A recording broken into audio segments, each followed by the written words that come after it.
ਕਬੀਰ ਜੀ ਇਸ ਇਨਸਾਨ ਨੂੰ ਸੁਚੇਤ ਕਰ ਰਹੇ ਹਨ। ਭਾਵੇਂ ਇਹ ਦੇਖਣ ਮਾਤਰ ਸੁਚੇਤ ਉਂਝ ਵੀ ਜਾਪਦਾ ਹੈ, ਜਾਗਦਾ ਹੈ, ਸੁਣਦਾ ਹੈ, ਸਮੈਲ ਵੀ ਲੈਂਦਾ ਹੈ, ਖਾਂਦਾ ਪੀਂਦਾ ਵੀ ਹੈ, ਚੱਲਦਾ ਫਿਰਦਾ ਵੀ ਹੈ, ਕੰਮ ਕਾਜ ਵੀ ਕਰਦਾ ਹੈ। ਲੇਕਿਨ ਫਿਰ ਵੀ ਮਹਾਂਪੁਰਸ਼ਾਂ ਨੇ ਇਸ ਦੀ ਜਦੋਂ ਅੰਦਰਲੀ ਅਵਸਥਾ ਤੱਕੀ ਹੈ ਤਾਂ ਇਸ ਇਨਸਾਨ ਨੂੰ ਸੁੱਤਾ ਹੋਇਆ ਹੀ ਆਖਿਆ ਹੈ। ਔਰ ਉਸ ਦੇ ਪਿੱਛੇ ਕਾਰਨ ਸਪਸ਼ਟ ਹੈ ਕਿ ਸੁੱਤਾ ਹੋਇਆ ਬੰਦਾ ਹੀ ਸੁਪਨੇ ਵਿੱਚ ਉਲਝ ਸਕਦਾ ਹੈ, ਜਾਗਦਾ ਹੋਇਆ ਇਨਸਾਨ ਨਹੀਂ। ਸੁਪਨੇ ਦੀ ਸੱਚਾਈ ਇੰਨੀ ਹੈ ਕਿ ਜਿੰਨੀ ਦੇਰ ਆਦਮੀ ਸੁਪਨੇ ਵਿੱਚ ਵਿਚਰਦਾ ਹੈ ਓਨੀ ਦੇਰ ਉਹ ਸੁਪਨਾ ਪੂਰੀ ਤਰ੍ਹਾਂ ਸੱਚ ਪ੍ਰਤੀਤ ਹੁੰਦਾ ਹੈ। ਲੇਕਿਨ ਜਿਸ ਵੇਲੇ ਜਾਗ ਖੁੱਲ੍ਹਦੀ ਹੈ, ਸੁਪਨੇ ਦੇ ਪਦਾਰਥਾਂ ਵਿੱਚੋਂ ਇੱਕ ਵੀ ਪਦਾਰਥ ਨਾਲ ਨਹੀਂ ਹੁੰਦਾ। ਫਰਕ ਇੰਨਾ ਹੈ ਕਿ ਸੁਪਨੇ ਵਿੱਚ ਅੱਖਾਂ ਬੰਦ ਸਨ, ਨੀਂਦਰ ਸਰੀਰ ਦੀ ਚੱਲ ਰਹੀ ਸੀ ਅਤੇ ਇਹ ਪਦਾਰਥ ਕੋਈ ਦੇਖ ਰਿਹਾ ਸੀ, ਭੱਜ ਦੌੜ ਵੀ ਕਰਦਾ ਸੀ, ਤਰ੍ਹਾਂ ਤਰ੍ਹਾਂ ਦੇ ਖਤਰੇ ਵੀ ਇਸ ਨੇ ਡਿੱਠੇ ਹੋਣਗੇ। ਲੇਕਿਨ ਸੰਸਾਰ ਦਾ ਸੁਪਨਾ ਖੁੱਲ੍ਹੀਆਂ ਅੱਖਾਂ ਨਾਲ ਇਹ ਦੇਖ ਰਿਹਾ ਹੈ। ਖੁੱਲ੍ਹੀਆਂ ਅੱਖਾਂ ਨਾਲ ਦੇਖਦਿਆਂ ਹੋਇਆਂ ਇਸ ਨੂੰ ਇਹ ਸਾਰੇ ਪਦਾਰਥ ਸੱਤ ਜਾਪਦੇ ਨੇ। ਜਿਸ ਵੇਲੇ ਅੱਖਾਂ ਬੰਦ ਹੋ ਜਾਣਗੀਆਂ, ਇਹਨਾਂ ਵਿੱਚੋਂ ਕੋਈ ਵੀ ਪਦਾਰਥ ਨਾ ਦਿਖਾਈ ਦੇਵੇਗਾ, ਨਾ ਸਾਥ ਹੀ ਹੋਵੇਗਾ। ਮੌਤ ਤੋਂ ਦੂਰ ਮੌਤ ਦਾ ਇੱਕ ਛੋਟਾ ਜਿਹਾ ਸਰੂਪ ਹੈ ਨੀਂਦਰ। ਜਾਗਰਤ ਅਵਸਥਾ ਵਿੱਚ ਜਾਗਦਿਆਂ ਹੋਇਆਂ ਜਿਨ੍ਹਾਂ ਪਦਾਰਥਾਂ ਨੂੰ, ਪਦਵੀਆਂ ਨੂੰ, ਕਬੀਲਿਆਂ ਨੂੰ, ਮੁਲਕਾਂ ਨੂੰ, ਪਰਿਵਾਰਾਂ ਨੂੰ ਅਸੀਂ ਆਪਣੇ ਆਖਦੇ ਹਾਂ, ਨੀਂਦਰ ਵਿੱਚ ਜਾਂਦਿਆਂ ਹੀ ਕੋਈ ਵੀ ਤਾਂ ਸਾਥ ਹੁੰਦਾ ਨਹੀਂ। ਮੌਤ ਪਰਮਾਨੈਂਟ ਨੀਂਦ ਹੈ। ਇਸ ਪੱਖ ਤੋਂ ਸਰੀਰ ਦੀ ਸਦਾ ਲਈ ਸੌਂ ਗਿਆ। ਨੀਂਦਰ ਇੱਕ ਛੋਟੀ ਮੌਤ ਹੈ, ਕੁਝ ਘੰਟਿਆਂ ਲਈ ਸੁੱਤਾ ਹੈ, ਲੇਕਿਨ ਸਾਥ ਇਸ ਨੀਂਦਰ ਵਿੱਚ ਵੀ ਟੁੱਟਦਾ ਹੈ। ਸੁਪਨੇ ਦੇ ਸੰਗੀ ਸਾਥੀ ਕੋਈ ਹੋਰ ਹੀ ਹੋਇਆ ਕਰਦੇ ਨੇ। ਸੰਸਾਰ ਨੂੰ ਵੀ ਮਹਾਂਪੁਰਸ਼ਾਂ ਨੇ ਇੱਕ ਸੁਪਨਾ ਹੀ ਆਖਿਆ ਹੈ ਔਰ ਇਸ ਵਿੱਚ ਉਲਝੇ ਹੋਏ ਇਨਸਾਨ ਨੂੰ ਸੁੱਤਾ ਦੇਖਿਆ ਹੈ ਅਤੇ ਜਗਾਉਣ ਦੀ ਕੋਸ਼ਿਸ਼ ਕੀਤੀ ਹੈ। ਸਤਿਗੁਰੂ ਕਹਿੰਦੇ ਨੇ, ਜਾਗ ਲਿਹੋ ਰੇ ਮਨਾ, ਜਾਗ ਲਿਹੋ ਕਹਾਂ ਗਾਫਲ ਸੋਇਆ। ਕਿਉਂ ਗਫਲਤ ਵਿੱਚ ਸੌਂ ਗਿਆ? ਜੋ ਤਨ ਉਪਜਿਆ ਸੰਗ ਹੀ, ਸੋ ਵੀ ਸੰਗ ਨਾ ਹੋਇਆ। ਜੋ ਸਰੀਰ ਤੇਰੇ ਨਾਲ ਸੰਸਾਰ 'ਤੇ ਆਇਆ ਹੈ, ਉਸ ਨੇ ਵੀ ਤੇਰੇ ਨਾਲ ਜਾਣਾ ਨਹੀਂ। ਐਵੇਂ ਨਾ ਉਲਝ। ਇਹ ਸੰਸਾਰ ਇੱਕ ਸੁਪਨਾ ਹੈ। ਉਸ ਮਾਲਕ ਨਾਲ ਸੰਬੰਧ ਬਣਾ ਜੋ ਸਦਾ ਕਾਇਮ ਰਹਿਣ ਵਾਲਾ ਹੈ ਔਰ ਸਦਾ ਦਾ ਸਾਥੀ ਹੈ। ਅਗਰ ਉਸ ਮਾਲਕ ਦਾ ਨਾਮ ਬਣਿਓ ਤਾਂ ਤੈਨੂੰ ਆਖਿਆ ਜਾਏਗਾ ਤੂੰ ਨਿਗੁਸਾਈ ਹੈ। ਨਿਗੁਸਾਈ ਦਾ ਮਤਲਬ ਹੁੰਦਾ ਹੈ ਜਿਸ ਦਾ ਖਸਮ ਮਾਲਕ ਕੋਈ ਨਹੀਂ। ਮਾਲਕ ਦਾ ਨਾ ਬਣੇ ਤਾਂ ਤੈਨੂੰ ਅਧਿਕਾਰ ਹੀ ਨਹੀਂ ਕਿ ਤੂੰ ਉਸ ਦੇ ਦਰ ਤੋਂ ਕੁਝ ਮੰਗਣ ਦਾ ਵੀ ਹੱਕ ਰੱਖੇ। ਇਹ ਤਾਂ ਪਰਮਾਤਮਾ ਦੀ ਮਿਹਰਬਾਨੀ ਹੈ ਕਿ ਉਹ ਉਹਨਾਂ ਨੂੰ ਵੀ ਪਾਲਦਾ ਹੈ ਜਿਹੜੇ ਉਸ ਦੀ ਹੋਂਦ ਤੋਂ ਵੀ ਇਨਕਾਰ ਕਰਦੇ ਹਨ। ਨਹੀਂ ਆਮ ਮਨੁੱਖ ਹੋਵੇ ਜਿਸ ਦੇ ਹੱਥ ਵਿੱਚ ਸਾਰੀਆਂ ਦਾਤਾਂ ਹੋਣ ਤਾਂ ਉਹ ਇੱਕ ਪਲ ਲਈ ਵੀ ਕੁਝ ਨਾ ਦੇਵੇ। ਪਰਮਾਤਮਾ ਦੀ ਦਿਆਲੂਤਾ, ਉਸ ਦੀ ਕਿਰਪਾ ਦਾ ਕੋਈ ਹਿਸਾਬ ਹੀ ਨਹੀਂ। ਇਸ ਵਿਸ਼ੇਸ਼ ਖੂਬੀ ਦਾ ਜ਼ਿਕਰ ਸ੍ਰੀ ਗੁਰੂ ਗੋਬਿੰਦ ਸਿੰਘ ਸਾਹਿਬ ਜੀ ਮਹਾਰਾਜ ਨੇ ਉਚੇਚੇ ਤੌਰ 'ਤੇ ਕੀਤਾ ਹੈ। ਉਹ ਕਹਿੰਦੇ ਨੇ, ਦੀਨ ਦਇਆਲ ਦਇਆ ਨਿਧ, ਦੋਖਨ ਦੇਖਤ ਹੈ ਪਰ ਦੇਤ ਨਾ ਹਾਰੈ। ਉਹ ਦੀਨਾਂ 'ਤੇ ਦਇਆ ਕਰਨ ਵਾਲਾ ਦਿਆਲੂ ਅਕਾਲ ਪੁਰਖ ਸਾਡੇ ਸਾਰੇ ਔਗਣਾਂ ਨੂੰ ਦੇਖਦਾ ਹੈ। ਇਹ ਔਗਣ ਵੀ ਉਸ ਤੋਂ ਛੁਪਿਆ ਹੋਇਆ ਨਹੀਂ ਕਿ ਅਸੀਂ ਉਸ ਦੀਆਂ ਦਾਤਾਂ ਭੋਗਦੇ ਹੋਏ ਵੀ ਉਸ ਦੇ ਬਣਦੇ ਨਹੀਂ। ਉਸ ਨੂੰ ਆਪਣਾ ਮਾਲਕ ਕਦ ਸਮਝਿਆ ਹੈ? ਖੁਦ ਮਾਲਕ ਬਣ ਕੇ ਬਹਿੰਦੇ ਹਾਂ ਸੰਸਾਰ 'ਤੇ। ਸਾਡੇ ਹਰ ਦੋਖ, ਹਰ ਔਗਣ ਨੂੰ ਉਹ ਜਾਣਦਾ ਹੈ, ਲੇਕਿਨ ਕਮਾਲ ਦੀ ਗੱਲ ਇਹ ਹੈ, ਪਰ ਦੇਤ ਨਾ ਹਾਰੈ। ਦਾਤਾਂ ਦੇਣ ਤੋਂ ਫਿਰ ਵੀ ਥੱਕਿਆ ਨਹੀਂ। ਨਾ ਉਸਨੇ ਸੰਕੋਚ ਕੀਤਾ ਹੈ, ਨਾ ਕੋਈ ਨਾਰਾਜ਼ਗੀ ਹੀ ਪ੍ਰਗਟ ਕੀਤੀ ਕਿ ਤੂੰ ਤਾਂ ਮੇਰੀ ਹੋਂਦ ਤੋਂ ਵੀ ਮੁਨੱਕਰ ਹੈ, ਤੈਨੂੰ ਕਿਉਂ ਦੇਵਾਂ। ਨਹੀਂ, ਉਹ ਮਿਹਰਬਾਨ ਹੈ। ਲੇਕਿਨ ਇੱਕ ਘਟਨਾ ਜ਼ਰੂਰ ਵਰਤ ਜਾਂਦੀ ਹੈ ਜ਼ਿੰਦਗੀ ਵਿੱਚ, ਜੇ ਅਸੀਂ ਉਸ ਗੁਸਾਈਂ ਦੇ, ਉਸ ਮਾਲਕ ਦੇ ਨਾ ਬਣੇ। ਉਹ ਕੀ ਹੈ? ਕਬੀਰ ਸਾਹਿਬ ਕਹਿੰਦੇ ਹਨ, ਕਬੀਰ ਨੇ ਗੁਸਾਏ ਬਹਿ ਗਏ। ਜੋ ਗੁਸਾਈਂ ਦੇ ਮਾਲਕ ਦੇ ਨਾ ਬਣੇ, ਉਹ ਸੰਸਾਰ ਸਮੁੰਦਰ ਦੀਆਂ ਉਛਲਾਂ ਵਿੱਚ ਵਹਿ ਹੀ ਗਏ, ਰੁੜ ਹੀ ਗਏ, ਡੁੱਬ ਗਏ। ਔਰ ਗੋਤੇ ਖਾਂਦੇ ਸੰਸਾਰ ਨੂੰ ਅਸੀਂ ਦੇਖਦੇ ਹਾਂ। ਸੰਸਾਰ ਦੀ ਗੱਲ ਛੱਡੋ, ਖੁਦ ਗੋਤੇ ਖਾਂਦੇ ਹਾਂ ਤੇ ਸਾਨੂੰ ਪਤਾ ਵੀ ਲੱਗਦਾ ਹੈ ਕਿ ਤਕਲੀਫ ਵਿੱਚੋਂ ਗੁਜ਼ਰ ਰਹੇ ਹਾਂ। ਕਿੰਨੀਆਂ ਚਿੰਤਾਵਾਂ ਅਸੀਂ ਖੁਦ ਨਹੀਂ ਸਹੇੜੀਆਂ। ਜਦ ਚਿੰਤਾਵਾਂ ਨੂੰ ਦੇਖੋਗੇ ਤਾਂ ਉਸ ਦੇ ਬੀਜ ਰੂਪ ਵਿੱਚ ਤੁਹਾਨੂੰ ਇੱਕ ਚੀਜ਼ ਮਿਲੇਗੀ, ਉਹ ਹੈ ਤ੍ਰਿਸ਼ਨਾ। ਇੱਕ ਪਲ ਲਈ ਤ੍ਰਿਸ਼ਨਾ ਛੱਡ ਅਤੇ ਮਾਲਕ ਨਾਲ, ਖਸਮ ਨਾਲ ਜੁੜ।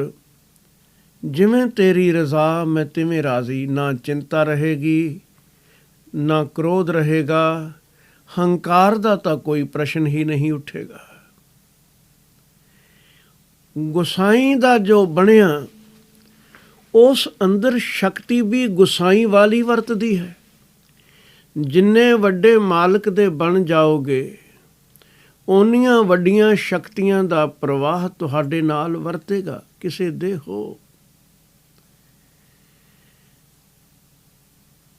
ਫਿਰ ਭਟਕਣ ਦਾ ਕੋਈ ਸਵਾਲ ਹੀ ਨਹੀਂ। ਮਾਲਕ ਦਾ ਤਾਂ ਕੂਕਰ ਵੀ ਬਣ ਜਾਏ ਕੋਈ, ਤਾਂ ਉਸ ਨੂੰ ਵੀ ਭਟਕਣਾ ਨਹੀਂ ਪੈਂਦਾ। ਸਧਾਰਨ ਮਾਲਕ ਦਾ, ਨਿਰੰਕਾਰ ਵਰਗੇ ਮਾਲਕ ਦਾ ਕੋਈ ਜੀਵ ਦਰ ਮੱਲ ਕੇ ਬੈਠ ਜਾਏ ਤੇ ਉਹ ਭੁੱਖਾ ਮਰੇਗਾ। ਕਦੀ ਸਵਾਲ ਹੀ ਪੈਦਾ ਨਹੀਂ ਹੁੰਦਾ। ਉਸ ਨੂੰ ਭਟਕਣਾ ਪਵੇਗਾ? ਹਰਗਿਜ਼ ਨਹੀਂ, ਬਿਲਕੁਲ ਹੀ ਨਹੀਂ। ਇਸੇ ਲਈ ਤਾਂ ਸ੍ਰੀ ਗੁਰੂ ਤੇਗ ਬਹਾਦਰ ਸਾਹਿਬ ਜੀ ਨੇ ਸਾਨੂੰ ਉਪਦੇਸ਼ ਦੇਣ ਵੇਲੇ ਮਿਸਾਲ ਮਾਲਕ ਦੇ ਕੂਕਰ ਦੀ ਵਰਤੀ। ਕੂਕਰ ਦਾ ਅਰਥ ਹੈ ਕੁੱਤਾ।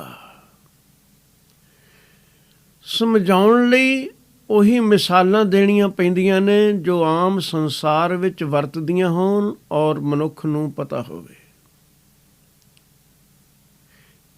ਇਸ ਨੂੰ ਖਿਆਲ ਵਿੱਚ ਹੋਣ ਕਿ ਇਹ ਕੁਝ ਵਰਤ ਰਿਹਾ ਹੈ। ਸਤਿਗੁਰੂ ਜੀ ਨੇ ਬਿਲਕੁਲ ਐਸਾ ਹੀ ਕੀਤਾ। ਮਨੁੱਖ ਨੂੰ ਸਮਝਾਉਣਾ ਸੀ, ਮਨ ਨੂੰ ਮੁਖਾਤਿਬ ਕਰਨਾ ਸੀ ਤੇ ਬਚਨ ਕੀਤਾ, ਸੁਆਮੀ ਕੋ ਗ੍ਰਹਿ ਜਿਉ ਸਦਾ, ਸਵਾਨ ਤਜਤ ਨਹੀਂ ਨਿਤ, ਨਾਨਕ ਇਹ ਬਿਦ ਹਰਿ ਭਜੋ, ਇੱਕ ਮਨ ਹੋਏ ਇੱਕ ਚਿੱਤ। ਜਿਵੇਂ ਆਪਣੇ ਮਾਲਕ ਦਾ ਦਰ ਮਾਲਕ ਦਾ ਕੂਕਰ ਕਦੀ ਛੱਡਦਾ ਨਹੀਂ, ਮੱਲ ਕੇ ਬੈਠ ਗਿਆ ਹੈ। ਐ ਬੰਦਿਆ, ਤੂੰ ਵੀ ਉਸ ਮਾਲਕ ਦਾ ਦਰ ਇੰਜ ਮੱਲ ਕੇ ਬੈਠ ਜਾ, ਗੱਲ ਬਣ ਗਈ। ਕਬੀਰ ਜੀ ਨੇ ਵੀ ਆਖਿਆ, ਉਹਨਾਂ ਕਿਹਾ ਮੈਂ ਤਾਂ ਇੰਜ ਹੀ ਭਾਈ ਉਸ ਦਾ ਦਰ ਮੱਲਿਆ ਹੈ। ਉਹ ਆਖਦੇ ਹਨ, ਹਮ ਕੂਕਰ ਤੇਰੇ ਦਰਬਾਰ, ਭੌਂਕਹਿ ਆਗੇ ਬਦਨ ਪਸਾਰ। ਹੇ ਮੇਰੇ ਪ੍ਰਭੂ, ਮੈਂ ਤੇਰੇ ਦਰ ਦਾ ਕੂਕਰ ਹਾਂ, ਤੇਰੇ ਦਰ 'ਤੇ ਬੈਠਾ ਭੌਂਕ ਰਿਹਾ ਹਾਂ, ਬਦਨ ਪਸਾਰ ਕੇ। ਮਾਲਕ ਦੇ ਹੋ ਜਾਣਾ ਬੜੀ ਵੱਡੀ ਗੱਲ ਹੈ। ਮਾਲਕ ਤੋਂ ਟੁੱਟ ਜਾਣਾ ਜ਼ਿੰਦਗੀ ਦੀ ਸਭ ਤੋਂ ਵੱਡੀ ਗੁਸਤਾਖੀ ਹੈ। ਜੋ ਮਾਲਕ ਦੇ ਨਾ ਬਣੇ, ਕਬੀਰ ਸਾਹਿਬ ਕਹਿੰਦੇ ਹਨ, ਉਹ ਤਾਂ ਡੁੱਬ ਗਏ, ਵਹਿ ਗਏ ਇਹਨਾਂ ਦੁਨੀਆ ਦੇ ਵਹਿਣਾਂ ਵਿੱਚ। ਔਰ ਵਹਿਣਾਂ ਵਿੱਚ ਜੋ ਵਹਿ ਜਾਂਦਾ ਹੈ, ਦੁਖੀ ਵੀ ਹੋਵੇਗਾ, ਮਿਟੇਗਾ ਵੀ, ਮੰਜ਼ਿਲ 'ਤੇ ਵੀ ਨਹੀਂ ਪੁੱਜੇਗਾ, ਪ੍ਰਾਪਤੀ ਵੀ ਕੋਈ ਨਹੀਂ। ਸਤਿਗੁਰੂ ਜੀ ਨੇ ਆਖਿਆ ਹੈ, ਮੈਂ ਤਾਂ ਭਾਈ ਮਾਲਕ ਦਾ ਹੋ ਗਿਆ ਹਾਂ। ਗੋਸਾਈ ਮਹਿੰਡਾ ਇਠੜਾ, ਮੈਂ ਗੋਸਾਈ ਨੂੰ ਆਪਣਾ ਬਣਾ ਲਿਆ ਹੈ, ਉਹ ਬੜਾ ਪਿਆਰਾ ਹੈ। ਅੰਮ ਅੱਬੇ ਥਾਵੋਂ ਮਿੱਠੜਾ, ਮਾਂ ਬਾਪ ਨਾਲੋਂ ਵੀ ਉਹ ਮਿੱਠਾ ਹੈ, ਕਿਰਪਾਲੂ ਹੈ, ਦਿਆਲੂ ਹੈ। ਮਾਂ ਬਾਪ ਦੀ ਵੀ ਆਖਰ ਦੁਨੀਆ ਵਿੱਚ ਕੋਈ ਸਮਰੱਥਾ ਸੀਮਾ ਵਿੱਚ ਹੀ ਹੋਵੇਗੀ। ਨਿਰੰਕਾਰ ਦੀ ਸ਼ਕਤੀ ਅਸੀਮ ਹੈ, ਹਰ ਪੱਖ ਤੋਂ ਬੇਅੰਤ ਹੈ, ਉਸ ਦੀ ਦਇਆ ਵੀ ਬੇਅੰਤ ਹੈ। ਅੰਬ ਅੱਬੇ ਥਾਵੋਂ ਮਿੱਠੜਾ, ਭੈਣ ਭਾਈ ਸਭ ਸੱਜਣਾ, ਤੁਧ ਜਿਹਾ ਨਾਹੀ ਕੋਏ ਜੀਓ। ਕੋਈ ਭੈਣ ਹੈ ਕਿ ਭਰਾ ਹੈ ਕਿ ਮਿੱਤਰ ਦੋਸਤ ਨੇ, ਐ ਮੇਰੇ ਮਾਲਕ ਤੇਰੇ ਜੈਸਾ ਕੋਈ ਵੀ ਨਹੀਂ। ਪੰਚਮ ਪਾਤਸ਼ਾਹ ਮਾਲਕ ਨੂੰ ਇੰਜ ਮੁਖਾਤਬ ਕਰਕੇ ਕਹਿ ਰਹੇ ਹਨ। ਹੋਰ ਕਹਿੰਦੇ ਨੇ, ਹਾਂ ਗੋਸਾਈ ਦਾ ਪਹਿਲਵਾਨੜਾ, ਮੈਂ ਗੁਰਮਿਲ ਉੱਚ ਦੁਮਾਲੜਾ, ਸਭ ਹੋਈ ਛਿੰਝ ਇਕੱਠੀਆ, ਦਾਇਓ ਬੈਠਾ ਵੇਖਿਆ ਆਪ ਜੀਓ। ਇਸ ਸੰਸਾਰ ਵਿੱਚ 5 ਪ੍ਰਮੁੱਖ ਵਿਕਾਰਾਂ ਨਾਲ ਬੜੀ ਕੁਸ਼ਤੀ ਚੱਲਦੀ ਹੈ, ਪਰ ਮੇਰੀ ਕੰਡ 'ਤੇ ਥਾਪੜਾ ਮੈਂ ਲੈ ਲਿਆ ਆਪਣੇ ਮਾਲਕ ਦਾ। ਗੋਸਾਈ ਦਾ ਪਹਿਲਵਾਨ ਬਣ ਗਿਆ, ਉਸ ਦਾ ਹੋ ਗਿਆ, ਸ਼ਕਤੀ ਉਸ ਦੀ ਵਰਤੇਗੀ। ਪਰ ਜੋ ਗੋਸਾਈ ਦਾ ਬਣੇ ਨਾ, ਉਸ ਦੇ ਸੰਬੰਧ ਵਿੱਚ ਕਬੀਰ ਸਾਹਿਬ ਕਹਿੰਦੇ ਨੇ, ਉਸ ਦੀ ਜ਼ਿੰਦਗੀ ਦੀ ਕਿਸ਼ਤੀ ਤਾਂ ਡੁੱਬ ਹੀ ਜਾਏਗੀ, ਵਹਿ ਜਾਏਗੀ। ਜਿਨ੍ਹਾਂ ਉੱਤੇ ਬੇੜਿਆਂ ਉੱਪਰ ਕੋਈ ਮਲਾਹ ਹੀ ਨਾ ਹੋਵੇ, ਚਲਾਉਣ ਵਾਲਾ ਹੀ ਕੋਈ ਨਹੀਂ, ਉਹਨਾਂ 'ਤੇ ਮੁਸਾਫਰੀ ਕਰੋਗੇ ਤਾਂ ਕਿਨਾਰੇ ਲੱਗਣ ਦੀ ਆਸ ਨਾ ਰੱਖਣੀ, ਲੱਗ ਨਾ ਸਕੋਗੇ। ਕਬੀਰ ਨਿਗੁਸਾਏ ਬਹਿ ਗਏ, ਥਾਂਗੀ ਨਾਹੀ ਕੋਏ, ਮਲਾਹ ਹੈ ਕੋਈ ਨਹੀਂ। ਇਸੇ ਲਈ ਤਾਂ ਮਲਾਹ ਦਾ ਸਹਾਰਾ ਜ਼ਰੂਰੀ ਹੈ ਕਿ ਮਲਾਹ ਨੂੰ ਕਿਸ਼ਤੀ ਚਲਾਉਣ ਦਾ ਪਤਾ ਹੈ, ਜ਼ਿੰਦਗੀ ਨੂੰ ਚਲਾਉਣ ਦਾ ਪੂਰੇ ਗੁਰੂ ਨੂੰ ਪਤਾ ਹੈ। ਗੁਰੂ ਦੀ ਅਗਵਾਈ ਵਿੱਚ ਚੱਲੋ, ਪਾਰ ਲੱਗ ਜਾਓਗੇ, ਕਿਉਂਕਿ ਗੁਰੂ ਨਿਰੰਕਾਰ ਦਾ ਹੀ ਸਵਰੂਪ ਹੈ। ਜੋ ਉਸ ਸਾਈਂ ਨੂੰ ਛੱਡ ਦੂਜੇ ਪਾਸੇ ਲੱਗੇ, ਤਿਨਾਂ ਦੀ ਅਵਸਥਾ ਹਰ ਪੱਖ ਤੋਂ ਤਰਸਯੋਗ ਸੀ ਅਤੇ ਦੁਖਦਾਈ ਵੀ। ਕੇਦਾਰਾ ਰਾਗ ਵਿੱਚ ਪੰਚਮ ਪਾਤਸ਼ਾਹ ਸ੍ਰੀ ਗੁਰੂ ਅਰਜਨ ਦੇਵ ਜੀ ਮਹਾਰਾਜ ਨੇ ਫਰਮਾਇਆ ਹੈ, ਹਰ ਕੇ ਨਾਮ ਬਿਨ ਤ੍ਰਿਗ ਸਰੋਤ, ਜੀਵਨ ਰੂਪ ਵਿਸਾਰ ਜੀਵਹਿ, ਤੇ ਕਤ ਜੀਵਨ ਹੋਤ। ਉਹ ਕਾਹਦਾ ਜੀਵਨ ਹੈ? ਮਾਲਕ ਤੋਂ ਭੁੱਲ ਕੇ ਕੋਈ ਜ਼ਿੰਦਗੀ ਥੋੜ੍ਹੀ ਹੈ। ਅਸੀਂ ਆਖਾਂਗੇ ਉਹ ਵੀ ਖਾਂਦੇ ਪੀਂਦੇ ਨੇ ਜਿਨ੍ਹਾਂ ਮਾਲਕ ਨੂੰ ਨਹੀਂ ਚੇਤੇ ਕੀਤਾ, ਬਲਕਿ ਇਨਕਾਰ ਹੀ ਕਰਦੇ ਨੇ ਕਿ ਰੱਬ ਨਾਂ ਦੀ ਕੋਈ ਹਸਤੀ ਨਹੀਂ। ਬਸਤਰ ਪਹਿਨਣ ਨੂੰ ਉਹਨਾਂ ਪਾਸ ਵਧੀਆ ਤੋਂ ਵਧੀਆ ਨੇ, ਖਾਣ ਲਈ ਪਦਾਰਥ ਵਧੀਆ ਤੋਂ ਵਧੀਆ ਨੇ, ਰਹਿਣ ਲਈ ਮਕਾਨ ਚੰਗੇ ਤੋਂ ਚੰਗੇ ਨੇ। ਤੁਸੀਂ ਕਿੰਝ ਆਖਦੇ ਹੋ ਕਿ ਇਹ ਜ਼ਿੰਦਗੀ ਕੋਈ ਜ਼ਿੰਦਗੀ ਨਹੀਂ।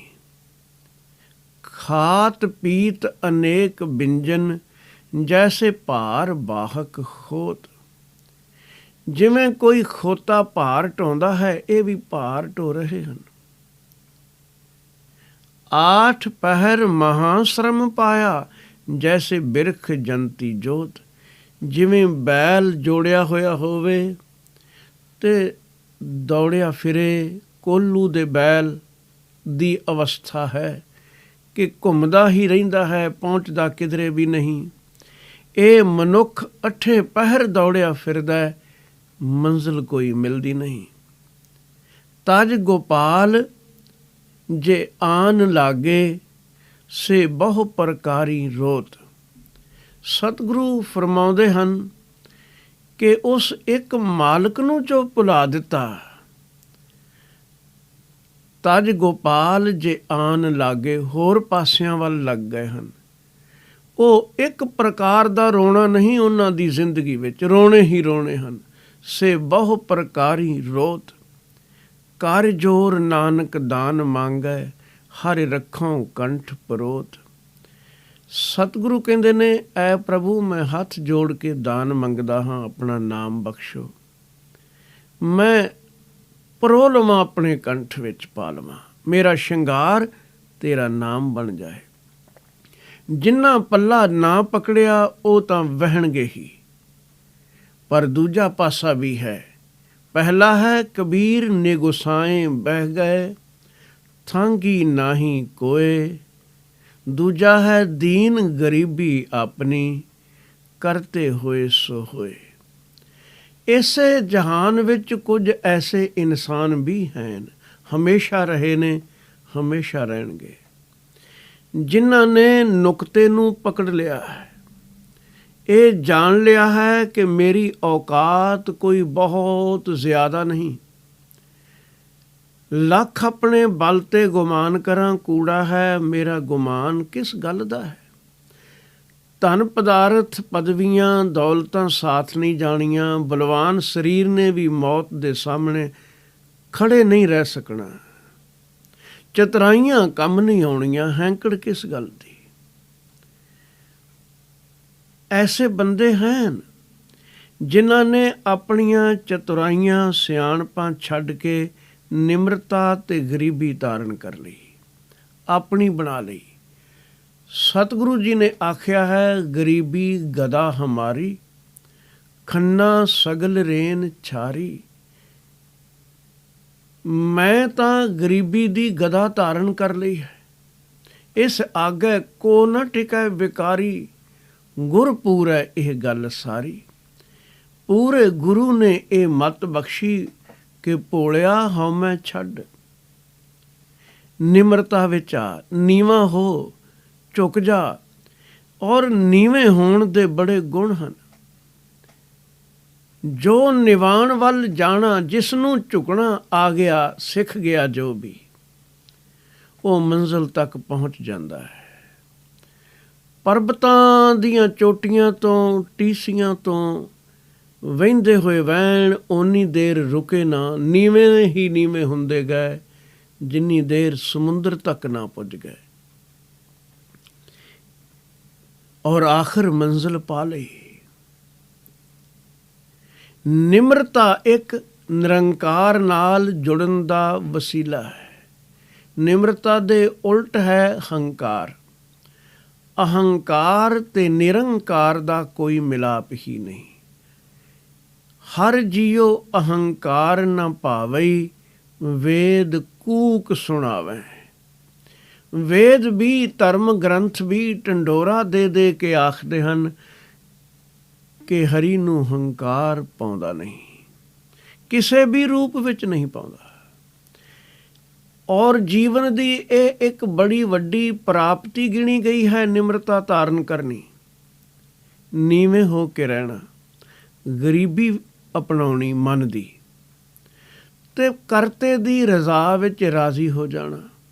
ਸਭ ਚਿੰਤਾ ਚੋਰੇ ਮੁੱਕ ਜਾਂਦੇ ਨੇ, ਈਰਖਾ ਬਖੀਲੀ ਖਤਮ ਹੋ ਜਾਂਦੀ। ਐਸੇ ਇਨਸਾਨ ਤੋਂ ਜਿਸ ਨੇ ਗਰੀਬੀ ਧਾਰਨ ਕੀਤੀ ਹੈ, ਉਸ ਤੋਂ ਭਾਈ ਗੁਰਦਾਸ ਜੀ ਨੇ ਆਖਿਆ ਮੈਂ ਕੁਰਬਾਨ ਜਾਂਦਾ, ਕਿਉਂਕਿ ਆਸਾਨ ਮਾਮਲਾ ਨਹੀਂ। ਜਿੰਨੀ ਦੇਰ ਬਹੁਤ ਸਪਸ਼ਟ ਰੂਪ ਵਿੱਚ ਮਨੁੱਖ ਹੰਕਾਰ ਨੂੰ ਦੇਖ ਨਾ ਲਵੇ ਕਿ ਇਸ ਦੀ ਤਾਂ ਬੁਨਿਆਦ ਹੀ ਕੂੜ ਹੈ, ਇਹ ਜਾਣ ਨਾ ਲਵੇ, ਓਨੀ ਦੇਰ ਹੰਕਾਰ ਤੋਂ ਮੁਕਤ ਹੋਇਆ ਕਿੱਥੇ ਜਾਂਦਾ ਹੈ।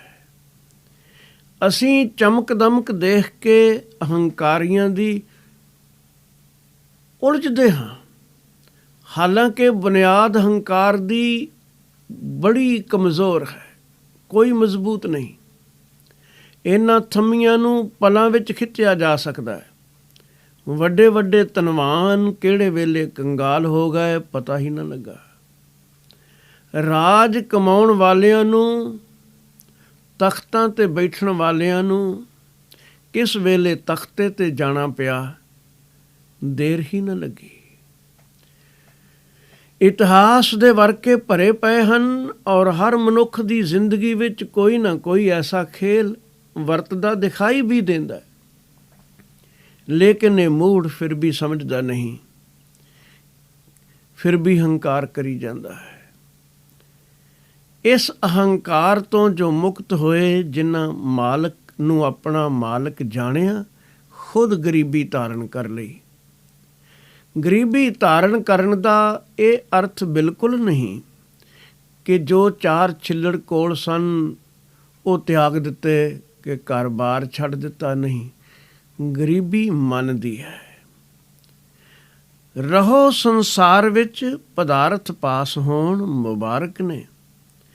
ਬਾਬਾ ਫਰੀਦ ਜੀ ਨੇ ਬਹੁਤ ਖੂਬ ਲਿਖਿਆ ਹੈ, ਹੁੰਦਾ ਤਾਣ ਜੋ ਹੋਏ ਨਿਤਾਣਾ, ਹੁੰਦਾ ਮਾਣ ਜੋ ਹੋਏ ਨਿਮਾਣਾ।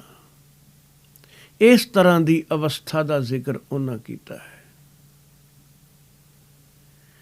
ਉਸ ਨੂੰ ਭਾਈ ਗੁਰਦਾਸ ਜੀ ਕਹਿੰਦੇ ਨੇ, ਤੱਕ ਕੇ ਮੈਂ ਉਸ ਤੋਂ ਕੁਰਬਾਨ ਜਾਂਦਾ। ਉਹ ਲਿਖਦੇ ਨੇ, ਹੋਂ ਤਿਸ ਵਿਟਹੁ ਵਾਰਿਆ, ਹੁੰਦਾ ਤਾਣ ਜੋ ਹੋਏ ਨਿਤਾਣਾ। ਜਿਹਦੇ ਅੰਦਰ ਤਾਣ ਹੈ ਹੀ ਨਹੀਂ, ਤਾਕਤ ਨਹੀਂ, ਉਹ ਆਖੇ ਨਹੀਂ ਹੈ, ਬਿਮਾਰ ਪਿਆ ਹੈ, ਮੰਜੇ 'ਤੇ ਲੇਟਿਆ, ਤਾਂ ਉਹ ਗੱਲ ਹੋਰ ਹੈ। ਲੇਕਿਨ ਬਾਹੂਬਲ ਹੈ, ਦੌਲਤ ਦੀ ਸ਼ਕਤੀ ਵੀ ਪਾਸ ਹੈ, ਲੇਕਿਨ ਉਸ ਦਾ ਗੁਮਾਨ ਨਹੀਂ। ਤਾਣ ਹੈ ਪਰ ਨਿਤਾਣਾ ਬਣ ਕੇ ਜਿਉਣ ਦੀ ਜਾਚ ਜਿਸ ਨੇ ਸਿੱਖ ਲਈ। ਭਾਈ ਗੁਰਦਾਸ ਜੀ ਕਹਿੰਦੇ ਨੇ, ਉਸ ਤੋਂ ਮੈਂ ਸਦਕੇ ਜਾਂਦਾ। ਹੋਂ ਤਿਸ ਵਿਟਹੁ ਵਾਰਿਆ, ਹੁੰਦਾ ਤਾਣ ਜੋ ਹੋਏ ਨਿਤਾਣਾ। ਹੋਂ ਤਿਸ ਵਿਟਹੁ ਵਾਰਿਆ, ਹੁੰਦਾ ਮਾਣ ਜੋ ਰਹਿ ਨਿਮਾਣਾ। ਮਾਣ ਹੁੰਦਿਆਂ ਵੀ ਨਿਮਾਣੇ ਬਣ ਕੇ ਰਹਿਣਾ। ਹੋਂ ਤਿਸ ਵਿਟਹੁ ਵਾਰਿਆ, ਛੋੜ ਸਿਆਣਪ ਹੋਏ ਇਆਣਾ। ਚਤੁਰਾਈਆਂ ਦੇ ਦਾਅਵੇ ਛੱਡ ਕੇ ਤੇ ਇਆਣੇ ਦੀ ਭਾਂਤੀ, ਇਆਣੇ ਵਾਂਗ, ਬੱਚੇ ਵਾਂਗ ਕੋਰੀ ਸਲੇਟ ਸਾਫ਼ ਚਿੱਤ ਬਣ ਜਾਏ। ਹੋਂ ਤਿਸ ਵਿਟਹੁ ਵਾਰਿਆ, ਖਸਮੈ ਦਾ ਭਾਵੈ ਜਿਸ ਭਾਣਾ। ਕਰਤੇ ਹੋਏ ਸੋ ਹੋਏ। ਪ੍ਰਭੂ ਨੂੰ ਜੋ ਪਾਉਂਦਾ ਹੈ, ਉਹ ਇਸ ਨੂੰ ਚੰਗਾ ਲੱਗਣ ਲੱਗ ਪਵੇ, ਉਸੇ ਵਿੱਚ ਪ੍ਰਸੰਨ ਰਹਿਣਾ ਸਿੱਖ ਲਵੇ।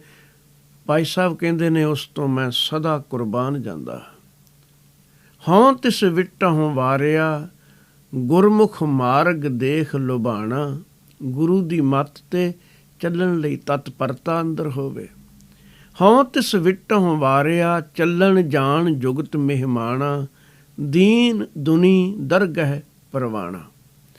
ਜਿਹਨੇ ਸਮਝ ਲਿਆ ਹੈ ਸੰਸਾਰ ਵਿੱਚ ਮੈਂ ਮਹਿਮਾਨ ਹਾਂ, ਮਾਲਕ ਨਹੀਂ, ਔਰ ਮਾਲਕ ਦੀ ਰਜ਼ਾ ਵਿੱਚ ਰਾਜ਼ੀ ਹੋ ਗਿਆ ਹੈ, ਉਸ ਮਨੁੱਖ ਤੋਂ ਭਾਈ ਸਾਹਿਬ ਕਹਿੰਦੇ ਨੇ, ਮੈਂ ਸਦਕੇ ਜਾਂਦਾ ਹਾਂ। ਉਹ ਦੁਨੀ ਵਿੱਚ ਵੀ ਪ੍ਰਵਾਨ ਹੈ, ਉਹ ਦੀਨ ਵਿੱਚ ਵੀ ਪ੍ਰਵਾਨ ਹੈ। ਕਬੀਰ ਜੀ ਨੇ ਆਖਿਆ, ਦੀਨ ਗਰੀਬੀ ਆਪਣੀ ਹੋ।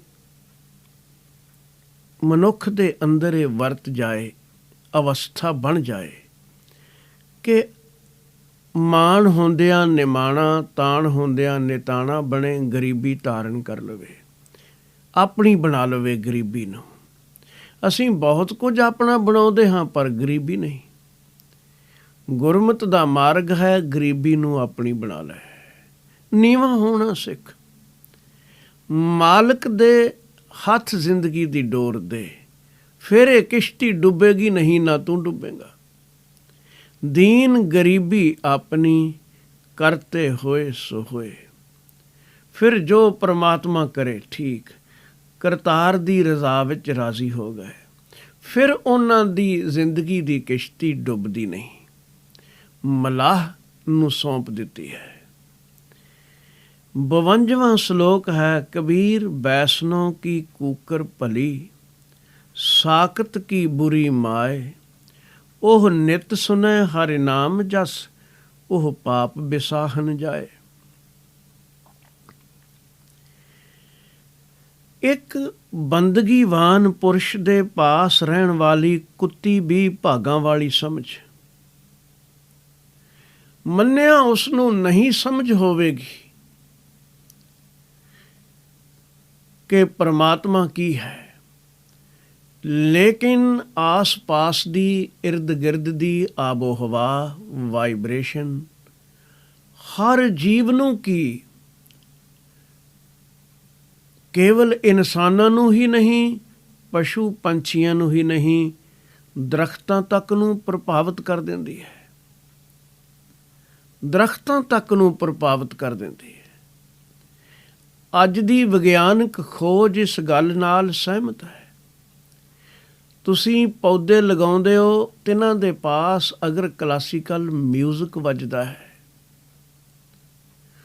ਉਹ ਪੌਦੇ ਜਲਦੀ ਪ੍ਰਫੁੱਲਤ ਹੁੰਦੇ ਨੇ, ਉਹਨਾਂ ਦਾ ਗੁਣ ਧਰਮ ਵੀ ਸ਼ਾਂਤੀ ਨਾਲ ਭਰ ਜਾਂਦਾ ਹੈ।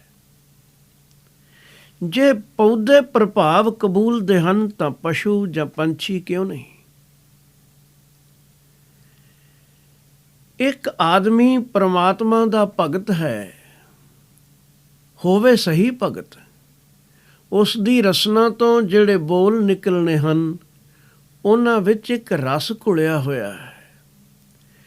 ਇਸ ਗੱਲ ਨੂੰ ਮੰਨ ਲਓ ਕਿ ਕੁੱਤੀ ਨੂੰ ਜੋ ਪਾਸ ਬੈਠੀ ਹੈ ਜਾਂ ਕੂਕਰ ਬੈਠਾ ਹੈ, ਉਸ ਨੂੰ ਇਸ ਭਾਸ਼ਾ ਦਾ ਕੋਈ ਵੀ ਗਿਆਨ ਨਹੀਂ, ਪਰ ਉਸ ਦੀ ਟੋਨ, ਭਗਤ ਦੀ ਟੋਨ, ਭਗਤ ਦੇ ਮੁਖ ਤੋਂ ਨਿਕਲੀ ਹੋਈ ਹਵਾ, ਜਿਸ ਤੋਂ ਇਹ ਲਫ਼ਜ਼ ਬਣੇ ਨੇ, ਉਹਨਾਂ ਲਫ਼ਜ਼ਾਂ ਦੀ ਵਾਈਬ੍ਰੇਸ਼ਨ, ਬੰਦਗੀਵਾਨ ਦਾ ਆਲਾ ਦੁਆਲਾ,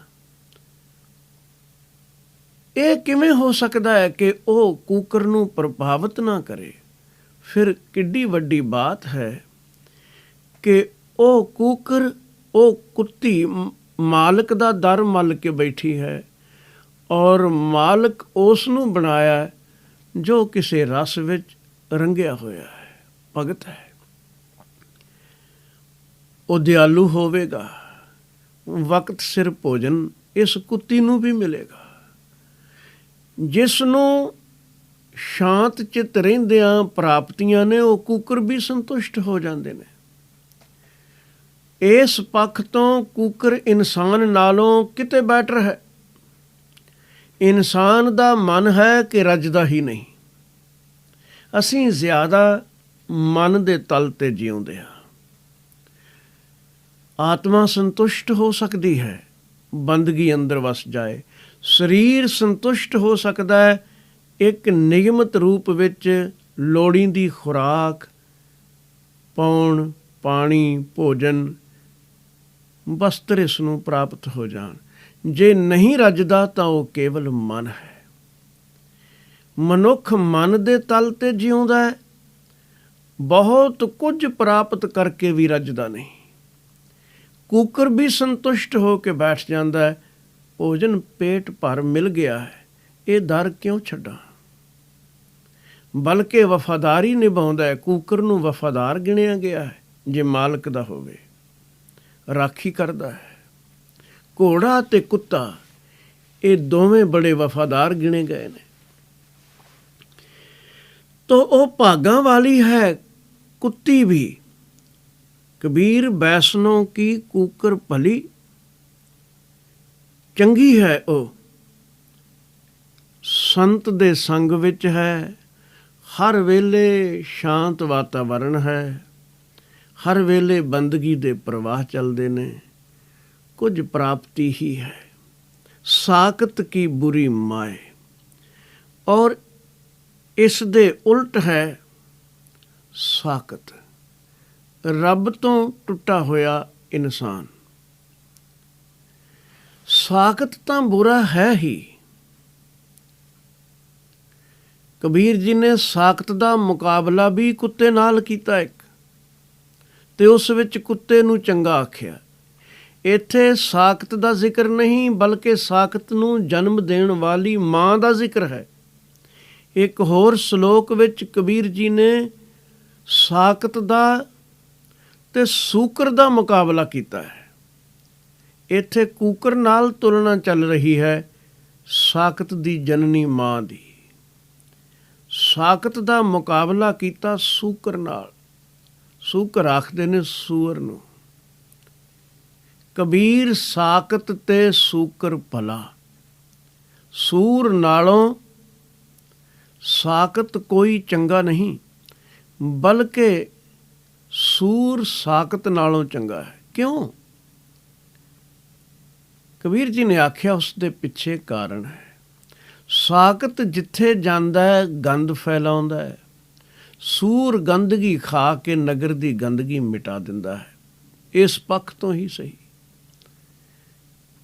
ਕਬੀਰ ਸਾਕਤ ਤੇ ਸੂਕਰ ਭਲਾ, ਰਾਖੈ ਆਛਾ ਗਾਉ, ਉਹ ਸਾਕਤ ਬਪੁਰਾ ਮਰ ਗਿਆ ਕੋਈ ਨਾ ਲਹਿ ਨਾਉ। ਤੇ ਜਿਸ ਨੇ ਸਾਕਤ ਨੂੰ ਜਨਮ ਦਿੱਤਾ ਹੈ ਉਸ ਨੂੰ ਕਿਵੇਂ ਚੰਗੀ ਆਖਿਆ ਜਾਏ? ਉਹ ਜਨਨੀ ਮਾਂ। ਸਾਡੇ ਸਮਾਜ ਵਿੱਚ ਇਹ ਦੋਸ਼ ਮਾਂ ਉੱਪਰ ਕਿਉਂ ਆਉਂਦਾ ਹੈ? ਬਾਪ ਦਾ ਜ਼ਿਕਰ ਘੱਟ ਹੈ, ਮਾਂ ਦਾ ਵਧੇਰੇ। ਇਸ ਦੇ ਪਿੱਛੇ ਖਾਸ ਕਾਰਨ ਹੈ। ਬੇਸ਼ੱਕ ਔਲਾਦ ਮਾਂ ਬਾਪ ਦੋਹਾਂ ਦੀ ਹੈ, ਲੇਕਿਨ ਸਭ ਤੋਂ ਪਹਿਲਾਂ 9 ਮਹੀਨੇ ਦਾ ਜੋ ਸਾਥ ਮਾਤਾ ਦੇ ਪੇਟ ਵਿੱਚ ਹੈ, ਬਾਪ ਨਾਲ ਤਾਂ ਉਸ ਦਾ ਕੋਈ ਸੰਬੰਧ ਨਹੀਂ, ਵਿਸ਼ੇਸ਼ ਸੰਬੰਧ ਤਾਂ ਬਿਲਕੁਲ ਨਹੀਂ। ਔਰ ਜੇ ਇਹ ਘਟਨਾ ਵਰਤਦੀ ਹੈ ਕਿ ਜੈਸਾ ਅੰਨ ਖਾਂਦੇ ਹਾਂ ਮਨ ਵੈਸਾ ਹੋ ਜਾਂਦਾ ਹੈ, ਤਾਂ ਉਹੀ ਅੰਨ ਇਸ ਨਾਜ਼ੁਕ ਸਰੀਰ ਵਾਲੇ ਬੱਚੇ ਤੱਕ ਵੀ ਪਹੁੰਚਿਆ ਹੈ। ਖੂਨ ਮਾਸ ਮੱਝਾ ਮਾਂ ਤੋਂ ਬਣੇ ਹਨ। ਮਾਂ ਬਹੁਤ ਸਿਆਣੀ ਹੋਣੀ ਚਾਹੀਦੀ ਹੈ ਕਿ ਮੇਰੀ ਖੁਰਾਕ ਕੀ ਹੋਵੇ, ਮੇਰੇ ਵਿਚਾਰ ਕੀ ਹੋਣ, ਮੈਂ ਦੇਖਣਾ ਕੀ ਹੈ, ਮੈਂ ਸੁਣਨਾ ਕੀ ਹੈ। ਜੋ ਕੁਝ ਮਾਂ ਦੇਖੇਗੀ ਉਸ ਦਾ ਪ੍ਰਭਾਵ ਵੀ ਪੇਟ ਦੇ ਬੱਚੇ 'ਤੇ ਪਵੇਗਾ। ਮਨੋਵਿਗਿਆਨਕ ਆਖਦੇ ਨੇ ਜਿਸ ਗਰਭਵਤੀ ਇਸਤਰੀ ਦੇ ਕਮਰੇ ਦੀਆਂ ਦੀਵਾਰਾਂ ਵੀ ਲਾਲ ਕਰ ਦਿੱਤੀਆਂ ਗਈਆਂ ਹੋਣ ਰੰਗ ਕਰਕੇ, ਬਸਤਰ ਵੀ ਲਾਲ ਪਹਿਨੇ, ਬਿਸਤਰ ਵੀ ਲਾਲ ਹੋਵੇ, ਉਸ ਤੋਂ ਜਨਮ ਲੈਣ ਵਾਲਾ ਬੱਚਾ ਸੁਤੇ ਸਿੱਧ ਕ੍ਰੋਧੀ ਹੋਵੇਗਾ। ਰੰਗ ਦੇਖੇ ਹੋਏ ਵੀ ਸਾਈਕੋਲੋਜੀਕਲੀ ਅੰਦਰ ਪ੍ਰਭਾਵ ਮਨੁੱਖ ਦੇ ਪਾਉਂਦੇ ਹਨ। ਇਸੇ ਲਈ ਸਿਆਣੇ ਲੋਕ ਰੰਗ ਚੂਜ਼ ਕਰਨ ਵੇਲੇ ਬੜਾ ਧਿਆਨ ਰੱਖਦੇ ਹਨ। ਹਰ ਰੰਗ ਦੀ ਆਪਣੀ ਖਾਸੀਅਤ ਹੈ, ਆਪਣੇ ਗੁਣ ਨੇ।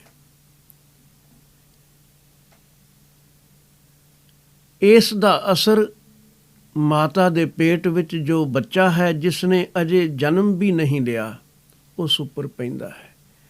ਫਿਰ ਜੇ ਮਾਂ ਨੇ ਸਾਰਾ ਦਿਨ ਫਿਲਮਾਂ ਹੀ ਦੇਖਣੀਆਂ ਹਨ, ਜੋ ਚਾਲਾਕੀਆਂ ਡਰਾਮਿਆਂ ਵਿੱਚ ਦਿਖਾਈਆਂ ਜਾ ਰਹੀਆਂ ਨੇ ਉਹੀ ਦੇਖਣੀਆਂ ਹਨ, ਤਾਂ ਉਹ ਖੂਨ ਦਾ ਹਿੱਸਾ ਬਣ ਚਤਰਾਈਆਂ ਬੱਚੇ ਤੱਕ ਵੀ ਪੁੱਜਣਗੀਆਂ।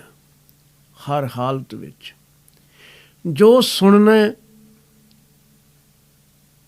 ਉਸ ਦਾ ਪ੍ਰਭਾਵ ਵੀ ਪੈਣਾ ਹੈ।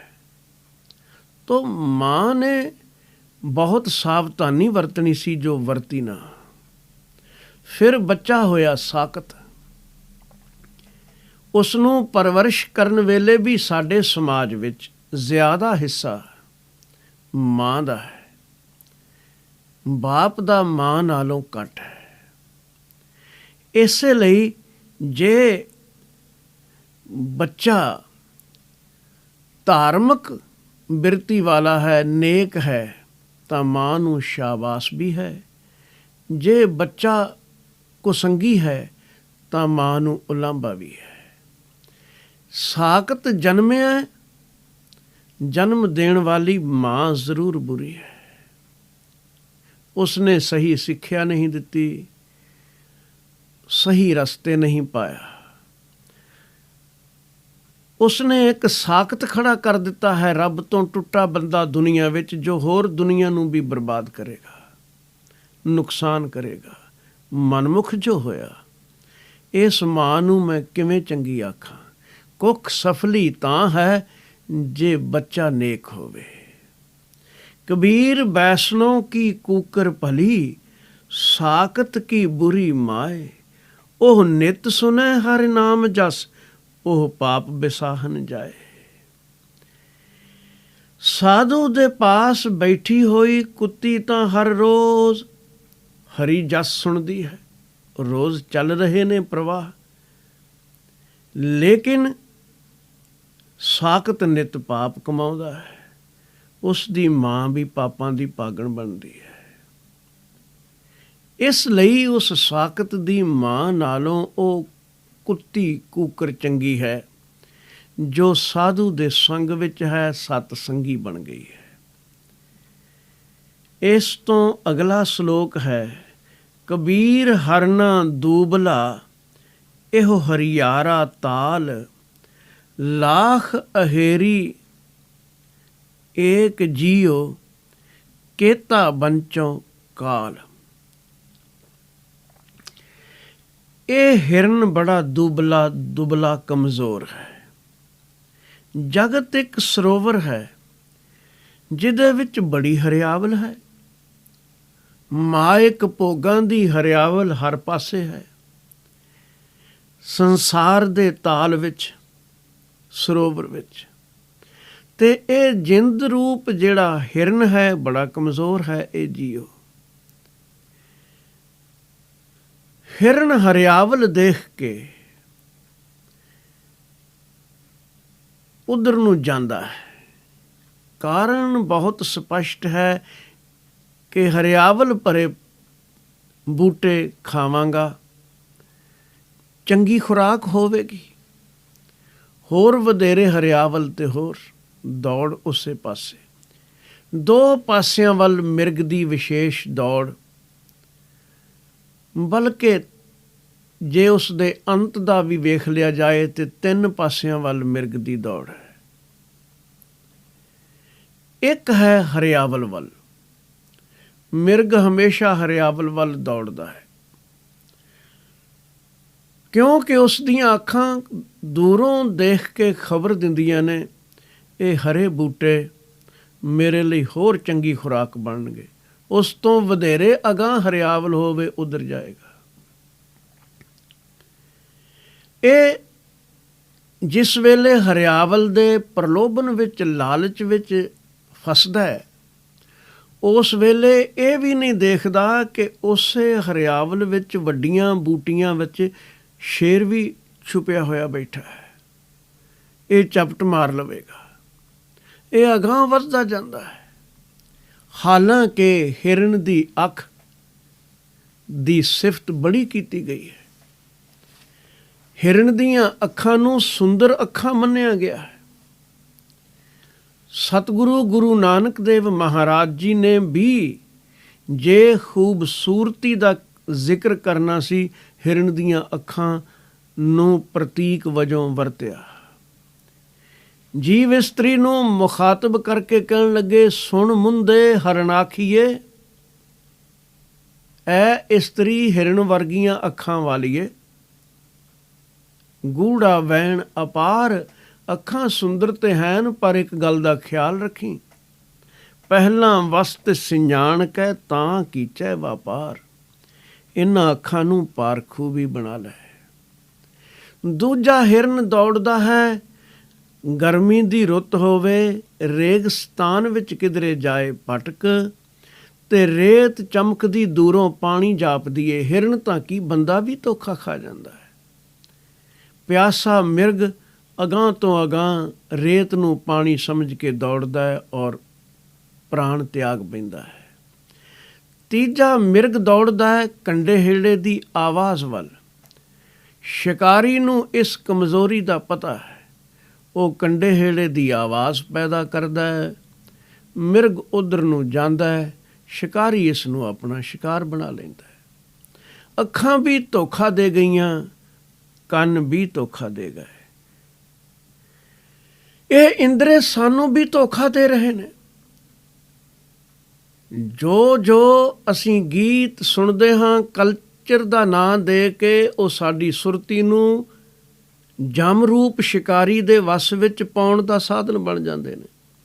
ਜੋ ਚਮਕ ਦਮਕ ਦੇਖ ਕੇ ਅਸੀਂ ਦੌੜਦੇ ਹਾਂ, ਉਹ ਵੀ ਜਮਰੂਪ ਸ਼ਿਕਾਰੀ ਦੇ ਵੱਸ ਪਾਉਣ ਵਾਲੇ ਪਦਾਰਥਾਂ ਦੀ ਚਮਕ ਹੈ। ਪਰ ਇਹ ਕਮਜ਼ੋਰ ਜਿਉੜਾ ਦੌੜ ਰਿਹਾ ਹੈ। ਕਬੀਰ ਹਰਨਾ ਦੂਬਲਾ, ਇਹੋ ਹਰਿਆਰਾ ਤਾਲ। ਇਹ ਹਰਿਆਵਲ ਦਾ ਭਰਿਆ ਹੋਇਆ, ਮਾਇਕ ਭੋਗਾਂ ਦੇ, ਪਦਾਰਥਾਂ ਦੇ ਭੋਗਾਂ ਦੀ ਹਰਿਆਵਲ ਦਾ ਭਰਿਆ ਹੋਇਆ ਸੰਸਾਰ ਇੱਕ ਸਰੋਵਰ ਹੈ, ਔਰ ਜੀਓ ਹੈ ਇੱਕ ਕਮਜ਼ੋਰ ਜਿਹਾ ਹਿਰਨ। ਲਾਖ ਅਹੇਰੀ ਏਕ ਜੀਓ, ਕੇਤਾ ਬੰਚੋਂ ਕਾਲ। ਕਬੀਰ ਜੀ ਕਹਿੰਦੇ ਨੇ ਕੋਈ ਇੱਕ ਨਹੀਂ, ਲੱਖਾਂ ਸ਼ਿਕਾਰੀ ਨੇ। ਕਾਮ, ਕ੍ਰੋਧ, ਲੋਭ, ਮੋਹ, ਹੰਕਾਰ, ਪੰਜ ਤਾਂ ਅਸੀਂ ਪ੍ਰਮੁੱਖ ਤੌਰ 'ਤੇ ਹੀ ਜਾਣਦੇ ਹਾਂ ਤੇ ਉਹਨਾਂ ਦਾ ਜ਼ਿਕਰ ਕਰਦੇ ਹਾਂ। ਆਸਾ, ਤ੍ਰਿਸ਼ਨਾ ਤੇ ਹੋਰ ਪਤਾ ਨਹੀਂ ਇਹ ਵਿਕਾਰਾਂ ਦਾ ਕਬੀਲਾ ਕਿੱਡਾ ਕੁ ਵੱਡਾ ਹੈ। ਮੁਹਾਵਰੇ ਵਜੋਂ ਕਬੀਰ ਜੀ ਨੇ ਆਖਿਆ ਲਾਖ ਅਹੇਰੀ, ਲੱਖਾਂ ਸ਼ਿਕਾਰੀ ਨੇ, ਤੇ ਇਹ ਜੀਓ ਹੈ ਇਕੱਲਾ। ਕੇਤਾ ਬੰਚੋਂ ਕਾਲ, ਮੈਂ ਇਕੱਲਾ ਜੀਵ ਕਿਵੇਂ ਬਚਾਂ? ਇਹਨਾਂ ਦੀ ਮਾਰ ਤੋਂ ਮੈਂ ਆਪਣੇ ਉਦਮ ਨਾਲ ਬਚ ਨਾ ਸਕਾਂਗਾ। ਇੱਕ ਬਚਨ ਅੰਦਰ ਕਬੀਰ ਜੀ ਨੇ ਜਿੱਥੇ ਇਹ ਜ਼ਿਕਰ ਕੀਤਾ ਕਿ ਡਰ ਦੇਣ ਵਾਲੇ, ਸਤਾਉਣ ਵਾਲੇ, ਸਰਮਾਇਆ ਲੁੱਟਣ ਵਾਲੇ ਬਹੁਤ ਨੇ, ਉੱਥੇ ਜੁਗਤ ਵੀ ਦੱਸ ਦਿੱਤੀ ਕਿ ਮੈਂ ਬਚਿਆ ਕਿਵੇਂ। ਹਰ ਕੇ ਲੋਗਾ, ਐ ਰੱਬ ਦੇ ਬੰਦਿਓ, ਹਰ ਕੇ ਲੋਗਾ, ਮੋਹ ਕੋ ਨੀਤ ਡੱਸੈ ਪਟਵਾਰੀ। ਇਹ ਹਾਲਾ ਮੰਗਦੇ ਸਨ ਰੋਜ਼। ਮੋਹ ਕੋ ਨੀਤ ਡੱਸੈ ਪਟਵਾਰੀ, ਉਪਰ ਪੂਜਾ ਕਰ ਮੈਂ ਗੁਰ ਪਹਿ ਪੁਕਾਰਿਆ, ਤਿੰਨ ਹੋਂ ਲੀਆ ਉਬਾਰੀ। ਬਾਹਾਂ ਖੜੀਆਂ ਕਰਕੇ ਕਿ ਮੇਰੀ ਕੋਈ ਵਾਹ ਨਹੀਂ, ਮੈਂ ਗੁਰੂ ਅੱਗੇ ਸੱਦ ਕੀਤੀ, ਆਵਾਜ਼ ਦਿੱਤੀ, ਪੁਕਾਰਿਆ, ਉਸ ਨੇ ਮੈਨੂੰ ਬਚਾ ਲਿਆ। ਨਹੀਂ ਤੇ ਇਹ ਕਮਜ਼ੋਰ ਜੀਓ ਬਚ ਸਕੇ ਬੜਾ ਮੁਸ਼ਕਿਲ ਹੈ। ਲਾਖ ਅਹੇਰੀ ਏਕ ਜੀਓ, ਕੇਤਾ ਬੰਚੋਂ ਕਾਲ। ਕਿੰਨੀ ਕੁ ਦੇਰ ਬਚ ਸਕਾਂਗਾ, ਬਹੁਤ ਮੁਸ਼ਕਿਲ ਹੈ। ਪੰਚ ਬਿਖਾਦੀ ਏਕ ਗਰੀਬਾ, ਰਾਖੋ ਰਾਖਨ ਹਾਰੇ। ਖੇਦ ਕਰਹਿ ਅਰ ਬਹੁਤ ਸੰਤਾਵਹਿ, ਆਇਓ ਸਰਨ ਤੁਹਾਰੇ। ਗੁਰੂ ਅਰਜਨ ਦੇਵ ਜੀ ਨੇ ਵੀ ਆਖਿਆ ਕਿ ਸ਼ਰਨ ਹੀ ਤੱਕਣੀ ਹੋਵੇਗੀ। ਅਵਰ ਪੰਚ ਹਮ ਏਕ ਜਨਾ, ਕਿਉਂ ਰਾਖੋਂ ਘਰ ਬਾਰ ਮਨਾ। ਮਾਰਹਿ ਲੂਟਹਿ ਨੀਤ ਨੀਤ, ਕਿਸ ਆਗੇ ਕਰੀ ਪੁਕਾਰ ਜਨਾ। ਤੇ ਅੱਗੇ ਦੱਸ ਦਿੱਤਾ, ਸ੍ਰੀ ਰਾਮ ਨਾਮਾ ਉਚਰ ਮਨਾ, ਆਗੇ ਜਮਦਲ ਬਿਖਮ ਕਨਾ। ਇੱਕ ਸ਼ਲੋਕ ਅੰਦਰ ਸਤਿਗੁਰੂ ਜੀ ਨੇ ਫਰਮਾਇਆ ਹੈ, 5 ਦੇ 50 ਆਖੇ, ਪਰ ਇਹ ਸਾਰੀਆਂ ਗਿਣਤੀਆਂ ਕਿਸੇ ਫਿਗਰ ਦੇ ਨਾਲ ਸੰਬੰਧਿਤ ਨਹੀਂ, ਮੁਹਾਵਰੇ ਨੇ। ਭਾਵ ਇਹੀ ਹੈ ਕਿ ਬਹੁਤ ਨੇ ਲੁਟੇਰੇ, ਬਹੁਤ ਨੇ ਸ਼ਿਕਾਰੀ। ਸਰਵਰ ਪੰਖੀ ਹੇਕੜੋ, ਫਾਹੀ ਵਾਲ 50। ਇਹੋ ਤਨ ਲਹਿਰੀ ਗੱਡ ਥੀਆ, ਸੱਚੇ ਤੇਰੀ ਆਸ। ਭਾਈ ਗੁਰਦਾਸ ਜੀ ਨੇ ਵੀ ਆਖਿਆ, ਕਹਿਣ ਲੱਗੇ, ਮੈਂ ਜੀਵਾਂ ਨੂੰ ਦੇਖਦਾ ਹਾਂ, ਹਾਥੀ, ਮਿਰਗ, ਮੱਛੀ, ਪਤੰਗਾ, ਭੌਰਾ ਇੱਕ ਇੱਕ ਕਮਜ਼ੋਰੀ ਕਾਰਨ ਮਾਰੇ ਗਏ। ਮਨੁੱਖ ਅੰਦਰ ਤਾਂ ਪਤਾ ਹੀ ਨਹੀਂ ਕਿੰਨੀਆਂ ਕਮਜ਼ੋਰੀਆਂ ਨੇ।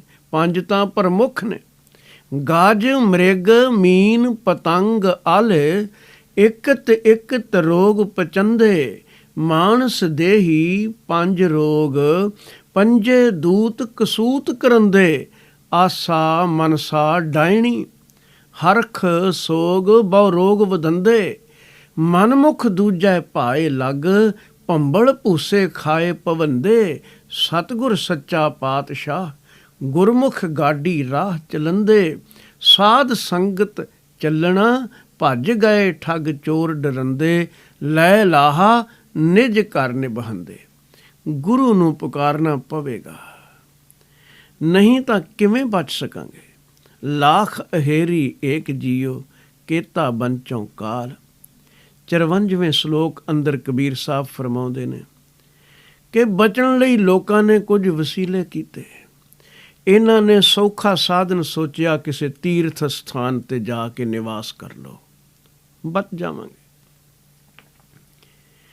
ਤੇ ਹਿੰਦੁਸਤਾਨ ਵਿੱਚ ਬਹੁਤ ਪ੍ਰਸਿੱਧ ਸੀ ਗੰਗਾ ਦਾ ਕਿਨਾਰਾ।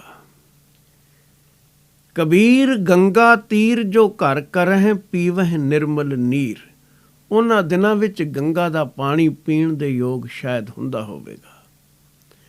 ਅੱਜ ਤਾਂ ਗੰਗਾ ਦੇ ਪਾਣੀ ਦੀ ਜੋ ਖੋਜ ਕੀਤੀ ਗਈ ਹੈ, ਪੜਚੋਲ ਕੀਤੀ ਗਈ ਹੈ, ਇੰਨਾ ਪ੍ਰਦੂਸ਼ਿਤ ਹੋ ਗਿਆ ਹੈ, ਪੀਣਾ ਤਾਂ ਦੂਰ, ਉਸ ਵਿੱਚ ਨਹਾਉਣਾ ਵੀ ਕਈ ਰੋਗਾਂ ਦਾ ਕਾਰਨ ਬਣ ਸਕਦਾ ਹੈ ਔਰ ਬਣ ਰਿਹਾ ਹੈ।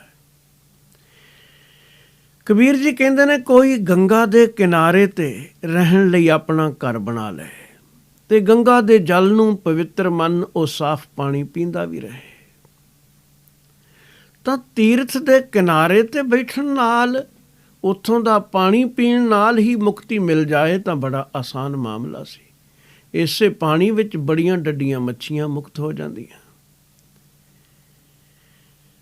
ਤੀਰਥ ਬਣਾਉਣਾ ਜਾਂ ਤੀਰਥ ਦੇ ਕਿਨਾਰੇ ਨਹੀਂ ਬਹਿਣਾ, ਤੀਰਥ ਬਣਨਾ ਹੈ, ਖੁਦ ਬਣਨਾ ਹੈ। ਬਿਨ ਹਾਰੀ ਭਗਤ ਨ ਮੁਕਤ ਹੋਏ, ਇਉਂ ਕਹਿ ਰਮੇ ਕਬੀਰ। ਕਬੀਰ ਜੀ ਆਖਣ ਲੱਗੇ, ਬਿਨਾਂ ਹਰੀ ਭਗਤੀ ਤੋਂ ਗੰਗਾ ਦੇ ਕਿਨਾਰੇ ਜਾਂ ਕਿਸੇ ਵੀ ਤੀਰਥ ਦੇ ਕਿਨਾਰੇ ਤੇ ਬੈਠਾ ਮਨੁੱਖ ਮੁਕਤ ਨਾ ਹੋ ਸਕੇਗਾ।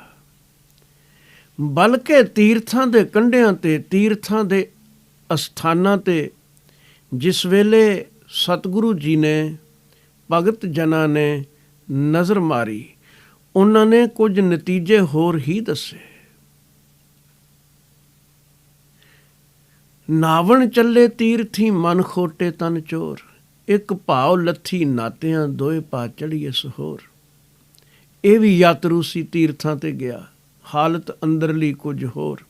ਬੁੱਲੇ ਨੇ ਆਖਣ ਲੱਗਾ, ਜਾਣ ਵਾਲਿਆਂ ਦੀ ਹੀ ਗੱਲ ਨਹੀਂ, ਜਿਹੜੇ ਵਿੱਚ ਰਹਿੰਦੇ ਨੇ, ਹਾਲਤ ਉਹਨਾਂ ਦੀ ਵੀ ਮਾੜੀ ਮੈਂ ਦੇਖੀ। ਬੁੱਲਾ ਧਰਮਸ਼ਾਲਾ ਤੜਵਈ ਰਹਿੰਦੇ, ਠਾਕੁਰ ਦੁਆਰੇ ਠੱਗ। ਬੁੱਲਾ ਧਰਮਸ਼ਾਲਾ ਤੜਵਾਈ ਰਹਿੰਦੇ, ਠਾਕੁਰ ਦੁਆਰੇ ਠੱਗ। ਮਸੀਤਾਂ ਵਿੱਚ ਕੁਸੱਤੀ ਰਹਿੰਦੇ ਤੇ ਆਸ਼ਿਕ ਰਹਿਣ ਅਲੱਗ। ਨਾ ਖੁਦਾ ਮਸੀਤੇ ਲੱਭਦਾ, ਨਾ ਖੁਦਾ ਖਾਨੇ ਕਾਬੇ। ਨਾ ਖੁਦਾ ਕੁਰਾਨ ਕਿਤਾਬਾਂ, ਨਾ ਖੁਦਾ ਵਿੱਚ ਨਮਾਜ਼ੇ। ਨਾ ਖੁਦਾ ਮੈਂ ਤੀਰਥੀ ਡਿੱਠਾ, ਐਵੇਂ ਪੈਂਡੇ ਝਾਗੇ। ਬੁੱਲਾ ਸ਼ਾਹ ਜਦ ਮੁਰਸ਼ਿਦ ਮਿਲ ਗਿਆ, ਟੁੱਟੇ ਸਭ ਤਗਾਦੇ। ਗੱਲ ਹੈ ਗੁਰੂ ਦਾ ਮਿਲਾਪ ਤੇ ਗੁਰੂ ਦੇ ਉਪਦੇਸ਼ ਤੇ ਚੱਲਣ ਦੀ। ਤੇ ਗੁਰੂ ਦਾ ਉਪਦੇਸ਼ ਇਹੀ ਹੈ, ਹਰੀ ਦੀ ਭਗਤੀ ਕਰ, ਪੂਰੇ ਗੁਰ ਕਾ ਸੁਨ ਉਪਦੇਸ਼, ਪਾਰ ਬ੍ਰਹਮ ਨਿਕਟ ਕਰ ਪੇਖ। ਫਿਰ ਜਿੱਥੇ ਬੈਠਾ ਹੈ ਉੱਥੇ ਹੀ ਤੀਰਥ ਹੈ। ਗੁਰੂ ਅਰਜਨ ਦੇਵ ਮਹਾਰਾਜ ਜੀ ਨੇ ਤੀਰਥਾਂ ਦੀ ਹਾਲਤ ਲਿਖੀ। ਤੀਰਥ ਜਾਉ ਤਾਂ ਹਉ ਹਉ ਕਰਤੇ, ਪੰਡਿਤ ਪੁੱਛੋਂ ਤਾਂ ਮਾਇਆ ਰਾਤੇ। ਇਹ ਕਮਜ਼ੋਰੀਆਂ ਨਾ ਹੁੰਦੀਆਂ ਤਾਂ ਸਾਰੇ ਪ੍ਰਬੰਧਕ ਤੇ ਸਾਰੇ ਪ੍ਰਚਾਰਕ ਮੁਕਤ ਸਨ। ਪਰ ਕੋਈ ਹੰਕਾਰ ਦਾ ਭਰਿਆ ਹੈ, ਕੋਈ ਲਾਲਚ ਦਾ ਭਰਿਆ ਹੈ। ਹਾਲਤ ਬੜੀ ਬਦਤਰ ਹੈ, ਬੈਠੇ ਤੀਰਥਾਂ ਤੇ ਨੇ।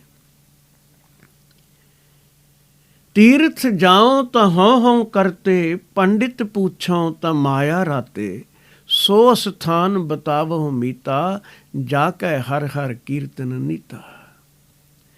ਤ੍ਰਿਸ਼ਨਾਲੂ ਬੰਦਿਆਂ ਨੇ ਤੀਰਥਾਂ ਤੇ ਬੈਠ ਕੇ ਵੀ ਉਹੀ ਕਰਤੂਤਾਂ ਕੀਤੀਆਂ, ਪਰ ਜਿਸ ਦੇ ਅੰਦਰ ਬੰਦਗੀ ਵਸ ਗਈ, ਉਹ ਜਿੱਥੇ ਜਾ ਬੈਠਾ ਉੱਥੇ ਹੀ ਤੀਰਥ ਬਣ ਗਿਆ। ਕਬੀਰ ਜੀ ਕਹਿੰਦੇ ਨੇ, ਬੇਸ਼ੱਕ ਕੋਈ ਗੰਗਾ ਦੇ ਕਿਨਾਰੇ ਤੇ ਰਹੇ, ਨਦੀ ਦੇ ਕਿਨਾਰੇ ਤੇ ਸਾਧੂ ਜਨ ਬੈਠਿਆ ਕਰਦੇ ਸਨ, ਇਸ ਵਿੱਚ ਸ਼ੰਕਾ ਨਹੀਂ। ਪਾਣੀ ਦੀ ਸਹੂਲਤ ਵੀ ਸੀ, ਇਸ਼ਨਾਨ ਕਰਨਾ ਹੈ ਜਾਂ ਪੀਣਾ ਹੈ। ਤੇ ਇਸ ਤੋਂ ਇਲਾਵਾ ਨਦੀ ਬੜੀ ਸਿੱਖਿਆ ਦਾਇਕ ਵੀ ਸੀ। ਨਦੀ ਖਬਰ ਦਿੰਦੀ ਸੀ, ਦੇਖ ਮੈਂ ਪਹਾੜਾਂ ਦੀਆਂ ਉਚਾਈਆਂ ਨੂੰ, ਸਿਖਰਾਂ ਨੂੰ ਛੱਡ ਕੇ ਆ ਗਈ ਹਾਂ। ਬਰਫਾਂ ਉੱਥੇ ਪਈਆਂ ਸਨ, ਬਰਸਾਤਾਂ ਵੀ ਹੋਈਆਂ, ਲੇਕਿਨ ਜੇ ਮੂਲ ਨਾਲ ਜੁੜਨਾ ਹੈ ਤਾਂ ਮੈਂ ਸਬਕ ਸਿੱਖ ਲਿਆ ਹੈ ਨੀਵੇਂ ਹੋਣ ਦਾ। ਜਿੰਨੀ ਦੇਰ ਸਮੁੰਦਰ ਤੱਕ ਨਹੀਂ ਪੁੱਜਾਂਗੀ, ਨੀਵੇਂ ਨੀਵੇਂ ਵਹਿਣ ਵਿੱਚ ਵਹਿੰਦੀ ਜਾਵਾਂਗੀ। ਖਬਰ ਸੀ, ਬੰਦਗੀਵਾਨ ਵਾਸਤੇ ਇੱਕ ਉਪਦੇਸ਼ ਸੀ। ਫਿਰ ਨਦੀ ਦੂਜੀ ਖਬਰ ਦਿੰਦੀ ਸੀ ਕਿ ਜੇ ਮੰਜ਼ਿਲ ਪਾਉਣੀ ਹੈ ਤੇ ਇੱਕ ਪਲ ਲਈ ਵੀ ਅਵੇਸਲਾ ਨਾ ਹੋਵੀਂ। ਵੇਖ, ਦਿਨ ਹੋਵੇ ਕਿ ਰਾਤ ਹੋਵੇ, ਸ਼ਾਮ ਹੋਵੇ ਕਿ ਪ੍ਰਭਾਤ ਹੋਵੇ, ਭਾਵੇਂ ਔੜਾਂ ਲੱਗੀਆਂ ਹੋਣ ਤੇ ਭਾਵੇਂ ਬਰਸਾਤ ਹੋਵੇ, ਲੇਕਿਨ ਮੈਂ ਆਪਣੀ ਮੰਜ਼ਿਲ ਵੱਲ ਵੱਧਦੀ ਰਹੀ ਹਾਂ, ਰੁਕੀ ਨਹੀਂ। ਦੇਖੀ ਮਾਲਕ ਨਾਲ ਮਿਲਣਾ ਹੀ ਤੇ ਰੁਕ ਨਾ ਜਾਵੀਂ। ਬੜਾ ਵਧੀਆ ਸੰਦੇਸ਼ ਸੀ, ਉਪਦੇਸ਼ ਸੀ। ਇਸ ਤਰ੍ਹਾਂ ਦੇ ਹੋਰ ਅਨੇਕਾਂ ਉਪਦੇਸ਼ ਸਨ। ਕੋਈ ਮੇਰੇ ਵਿੱਚੋਂ ਪਾਣੀ ਪੀ ਗਿਆ ਹੈ ਘੁੱਟ ਤਾਂ ਮੈਨੂੰ ਕੋਈ ਮਲਾਲ ਨਹੀਂ, ਕੋਈ ਨਹਾ ਗਿਆ ਹੈ ਮੈਨੂੰ ਗਿਲਾ ਨਹੀਂ। ਇਸ ਤਰ੍ਹਾਂ ਦਾ ਹੋ ਕੇ ਸੰਸਾਰ ਵਿੱਚ ਰਹੋ। ਦੇਖ ਮੇਰੇ ਕਿਨਾਰੇ ਤੇ ਖੜੇ ਕਿੰਨੇ ਬਿਰਛ ਉਖੜ ਗਏ। ਇਹ ਸਮੇਂ ਦਾ ਵਹਿਣ ਵੀ ਵਹਿੰਦਾ ਜਾਂਦਾ ਹੈ, ਤੂੰ ਵੀ ਉਖੜ ਜਾਣਾ ਹੈ, ਸਾਵਧਾਨ ਹੋ। ਇੱਕ ਨਦੀ ਅਨੇਕਾਂ ਉਪਦੇਸ਼ ਦੇ ਰਹੀ ਸੀ ਜੇ ਕੋਈ ਦੇਖਣ ਵਾਲਾ ਹੁੰਦਾ, ਪਰ ਨਦੀਆਂ ਕਿਨਾਰੇ ਬੈਠ ਜਾਣ ਨਾਲ ਹੀ ਗੱਲ ਨਹੀਂ ਬਣ ਜਾਂਦੀ, ਫਿਰ ਭਾਵੇਂ ਗੰਗਾ ਹੀ ਕਿਉਂ ਨਾ ਹੋਵੇ। ਸ੍ਰੀ ਦਰਬਾਰ ਸਾਹਿਬ ਦੇ ਸੇਵਾਦਾਰ ਅਖਵਾਉਣ ਵਾਲੇ ਹਰਿਮੰਦਰ ਸਾਹਿਬ ਦੇ